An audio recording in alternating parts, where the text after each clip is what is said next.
Hello and welcome to Art with Bazaar.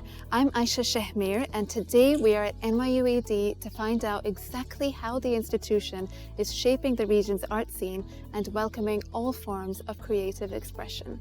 Now we're here at the NYU AD Art Gallery with the founding executive director, Maya Allison.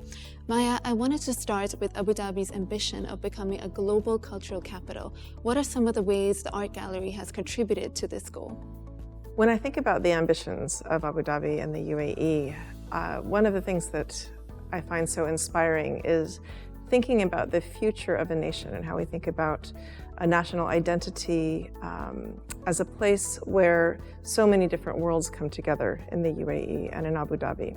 So as I was thinking about founding the art gallery at the NYU Abu Dhabi, I had to first think about what role we're going to play in shaping an identity that welcomes cultures and art practices and histories from all over, but that also is very specific to where we are. And so as I developed the exhibition program, for every exhibition I would ask myself, in what way is this exhibition locally relevant? What does it mean to be relevant here?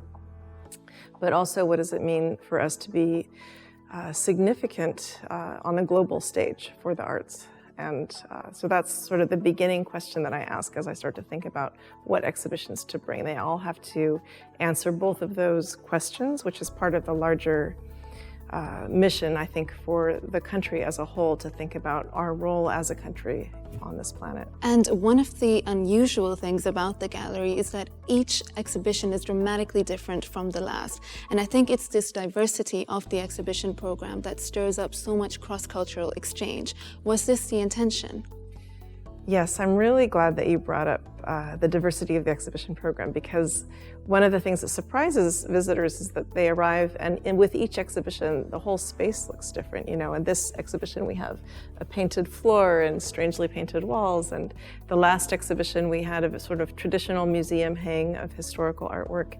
And it's not only the style of the exhibition, but also the content and the questions that we ask. And so my hope is that each exhibition will stir the curiosity of different groups of people, but also be a place where more than one type of audience comes together to discover each other's perspectives on the world and on the art they're looking at.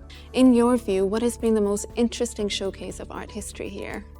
Well, you know, I love all of my exhibitions equally, and each one has its own special talent.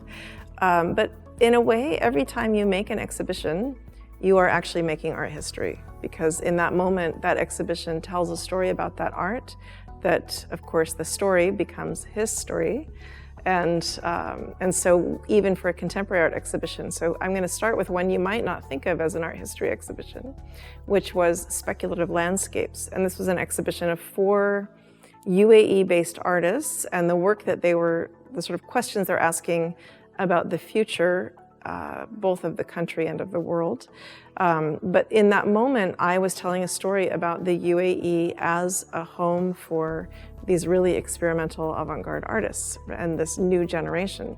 So in a way, that was also an art history exhibition. What I love about working in a university art gallery is that part of our job is to write these stories as they're happening, or to further develop histories in areas that maybe haven't been studied. That's incredible.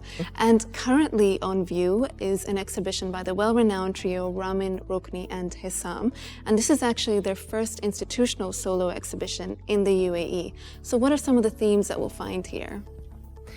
So the wonderful thing about these 3 artists is that they're incredibly inclusive. So in a way, everything is their subject matter. Everything that you see in daily life, in the newspaper, on social media, in your local neighborhood, products, your daily experience of the PCR test, of your Al Hosn app, all of these sort of bits and pieces of your daily life that are the material that they work with to tell the story in their artwork, but they also work with other artists. And even the person who does the welding for their sculptures, they view as a collaborator. So everything and everyone around them is part of the process of art making. So that, in a way, that's what you'll discover. But the deeper story that they're always exploring the question of displacement or that sense of a gap that you might have between how you feel on the inside and how you are on the outside.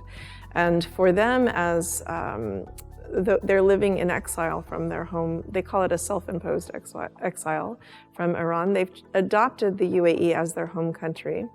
And as part of that, they are, in a way, bringing their own cultural framework here, but also inviting in the cultures of where they are. And so you'll see many references to the refugee experience, to this sense of loss, but also the way that when you have a loss or there's a gap in your experience, that makes room for new experiences and new people and new kinds of joy and creative practice. So there's a very joyful sense of play in their work, and I hope that visitors will have this be a place where you can find a sense of play and refuge that doesn't also pretend like the suffering in the world does not exist, that acknowledges it and still transforms into a joyful, rich experience. In your interview with the Abu Dhabi edition of Art Book, you spoke about this magic that happens when viewers form a viewpoint on an artwork and how this traditionally doesn't really exist in museum culture.